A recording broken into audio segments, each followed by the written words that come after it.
Hallelujah, जय मसीह की, praise the Lord. आज के इस नए दिन के लिए हम पिता परमेश्वर को धन्यवाद दें। प्रभु ने हमें ये जिंदगी दी है और उनसे अलग होकर हम कुछ नहीं कर सकते। हम उनसे अलग होने की कोशिश भी ना करें, क्योंकि प्रभु से अलग होकर सिर्फ संकट है, परेशानी, और हम मृत्यु की ओर बढ़ते हैं। इसलिए हम परमेश्वर की नजदीकी में आए हर दिन, और उनकी सिद्ध इच्छा जो हमारे लिए है हम उसे जाने और हम साथ में सहभागिता करें। हम परमेश्वर को धन्यवाद देते हैं कि खुदा ने अपना पवित्र आत्मा जो हमें दिया है, वो हमें परमेश्वर की धार्मिकता के रास्ते में और पवित्रताई में बढ़ने में और वचन को समझने में हमारी सहायता करता है, ताकि हम हर दिन निखरते जाएं, प्रभु यीशु मसीह जैसे बनते जाएं। तो हम आज के वचन में आएंगे। खुदा का आत्मा हमारी सहायता करे, प्रभु यीशु के नाम में आमीन। आज का जो वचन है वो भजन संहिता 92 से, और आज हम एक धर्मी मनुष्य की और एक दुष्ट मनुष्य के जीवन के बारे में देखेंगे, और उसमें क्या कंट्रास्ट है उसको हम पढ़ेंगे। तो अगर हम पहले धर्मी के बारे में पढ़े, धर्मी मनुष्य वो है जो परमेश्वर की सच्चाई के रास्ते में, सीधे रास्ते में चलता है और परमेश्वर के डर में वो जीता है। और दुष्ट मनुष्य वो है जो परमेश्वर से अलग होकर रहता है। वो ताड़ना को नहीं लेता, परमेश्वर के हुक्मों का विरोध करता है, और उसे परमेश्वर का डर नहीं रहता। तो धर्मी लोगों के बारे में लिखा है, वे खजूर की नाई फूलेंगे फलेंगे और लेबनान के देवदार की नाई बढ़ते रहेंगे। तो खजूर का जो पेड़ है वो बहुत फलदायक होता है, उसमें जीवन और ताजगी होती है, और वो समृद्धि और कामयाबी को दर्शाता है। और जो देवदार के पेड़ है वो सीधे होते हैं और वो बढ़ते रहते हैं। उसी तरह जो धर्मी है वो भी फल लाने वाले होते हैं। और हम देखते हैं कि किस तरह से खुदा का वचन हमें आत्मा के फल कहता है। तो धर्मी मनुष्य है, उसके जीवन से हमें वो फल दिखते हैं और वो बढ़ता जाता है परमेश्वर में, सीधे रास्ते में। आगे लिखा है, वे यहोवा के भवन में रोपे जाकर हमारे परमेश्वर के आंगनों में फूलेंगे फलेंगे। तो धर्मी मनुष्य है, वो परमेश्वर के प्रेजेंस में वो खड़ा हो पाता है, क्योंकि जो पापी मनुष्य है वो परमेश्वर के आगे नहीं खड़ा रह सकता, लेकिन धर्मी जो है उसको परमेश्वर की प्रेजेंस में वो जगह मिलती है। लिखा है, वो पुराने होते हुए भी फलते रहेंगे और रस भरे और लहलहाते रहेंगे। तो जो प्रभु में चलते हैं लोग, जो सिद्धत के रास्ते में, सदाई के रास्ते में चलते हैं, वो हमेशा ही, क्योंकि उनके अंदर वो परमेश्वर का जीवन है, तो उस जीवन के द्वारा वो फलदायक रहते हैं। उनमें परमेश्वर के जो गुण है वो लगातार बढ़ते जाते हैं, वो परमेश्वर की जो उसके स्वरूप में वो बदलते जाते हैं। और हमेशा उनकी जो जीवन है वो दूसरों के लिए भी आशीष का कारण वो रहते हैं। जब मैं इस वर्स को पढ़ती हूँ तो मुझे मेरी मौसी याद आती है, क्योंकि मेरी मौसी मैंने शुरू से जब से उन्हें देखा है तो वो हमेशा प्रभु के डर में रहती हैं।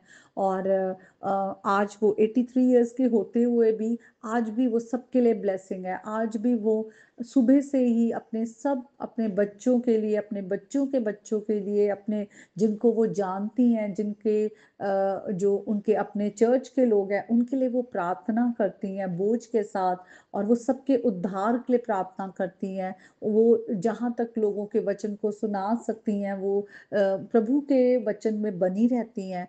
तो उनके जीवन के द्वारा मैंने बहुत आशीष पाई। और आज हम देखते हैं कि और भी हम कितने ऐसे जो प्रभु के दास आए, जो आज शायद नहीं भी है, लेकिन आज भी उनके मैसेजेस से हम ब्लेस होते हैं। पास्टर बिली ग्राम है, पास्टर डेविड विल्करसन है, पास्टर चार्ल्स स्टैनले है, और ऐसे कितने प्रभु के दास आए। और आज भी हम सबकी जिंदगी में कोई ना कोई ऐसा परमेश्वर का दास है जिसके द्वारा हम आशीष पाते हैं, जो अपनी लगातार अपनी जिंदगी में वो सीधे रास्ते पर चले हैं, खराई के रास्ते पर चले हैं। उनका जीवन जो है वो मसीह के जीवन को दर्शाता है। लेकिन जब हम दुष्ट का जीवन देखते हैं, लिखा हुआ है, वो घास की नाई फूलते फलते हैं, लेकिन वो सब अनर्थकारी जो प्रफुल्लित होते हैं वो इसलिए होते हैं कि वे सर्वदा के लिए नाश हो जाए। तो जहां पर धर्मी का जीवन जो है एक देवदार के पेड़ के समान है, खजूर के पेड़ के समान है, उसी वहां पर दुष्ट का जो जीवन है वो कैसा है, घास की नाई। वो फलता फूलता तो है, घास कैसी होती है, वो एक तो बहुत नीचे होती है, और घास पर कोई फल नहीं आते, और घास पर हर कोई चलता है। तो घास है, आजकल नहीं है। तो इसी तरह एक दुष्ट का जीवन है जो लगता तो है कि वो बड़ा है, उसमें भी वो प्रफुल्लित हुआ है, लेकिन वो नाश हो जाएगा। तो उसी तरह हम देखते हैं कि जो दुष्ट हैं वो परमेश्वर के शत्रु हैं, क्योंकि जो परमेश्वर की आज्ञा के अधीन नहीं आते, परमेश्वर को की सब्जेक्शन में नहीं आते, वो परमेश्वर के एनिमीज हैं। रोमियो की पत्री में पौलुस भी यही कहते कि जब हम परमेश्वर से दूर थे तो हम परमेश्वर के शत्रु थे, उसके एनिमीज थे। तो जितने भी प्रभु के विरोध में होते हैं, उसके शत्रु होते हैं, वचन कहता है वो नाश हो जाएंगे और सब अनर्थकारी तीतर बीतर हो जाएंगे। और इसीलिए हम अगर ऊपर की जो आयत को देखें, वहां पर जो दुष्ट मनुष्य है उसे ये भी कहा गया है कि वो कैसा है, पशु समान। इंग्लिश में जो वर्ड यूज किया गया है वो स्टूपिड है, क्योंकि उसे परमेश्वर का डर नहीं रहता। और लिखा है परमेश्वर के बड़े कामों को, उनकी जो कल्पनाएं बहुत गंभीर है, उसे दुष्ट मनुष्य समझ नहीं पाता, मूर्ख उसका विचार नहीं करता। तो आज जब हम प्रभु के वचन को पढ़ते हैं, आज हम जानते हैं कि कोई भी मनुष्य जो है वो पाप से रहित नहीं है, सबने गुनाह किया है। और आज हम सिर्फ विश्वास के द्वारा धर्मी है।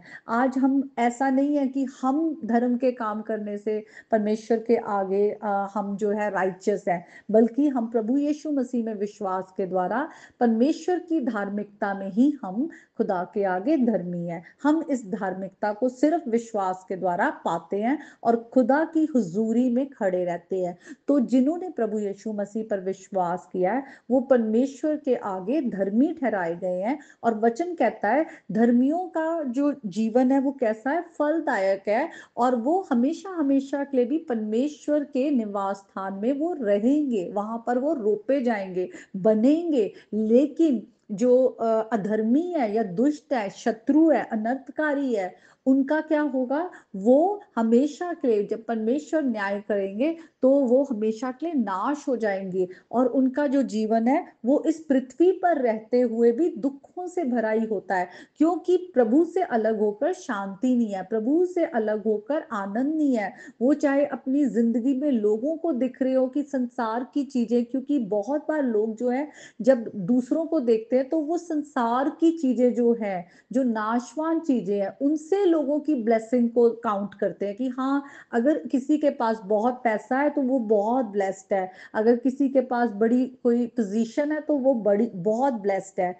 वो जिसके पास परमेश्वर नहीं है वो सबसे ज्यादा वो गरीब है, वो सबसे ज्यादा जो है वो श्रापित है। जिसके पास परमेश्वर नहीं है वो सबसे ज्यादा जो है उसको कमी है, घटी है, क्योंकि प्रभु से अलग होकर हम कभी ब्लेस नहीं हो सकते, क्योंकि वही सोर्स है, उसी के द्वारा हमारी आशीषें आती है, उसी के द्वारा हमारे ऊपर परमेश्वर का जो अनुग्रह हम पे आता है, उसी के द्वारा हम जिंदगी पाते हैं और हमेशा की जिंदगी पाते हैं।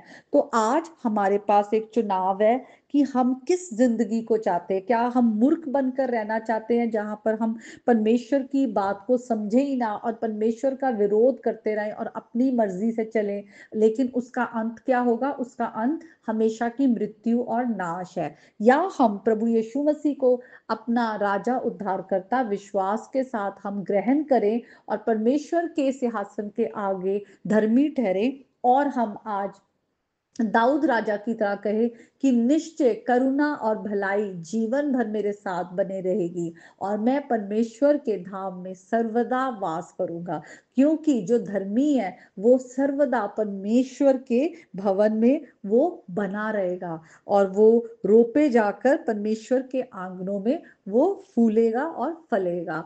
तो आज का ये वचन है और मैं विश्वास करती हूँ इस वचन के द्वारा आप बहुत आशीष पाएंगे। आपके घर घराने में परमेश्वर का प्रेम, अनुग्रह और उनकी शांति जो है वो बनी रहे। प्रभु यीशु के नाम में आमीन।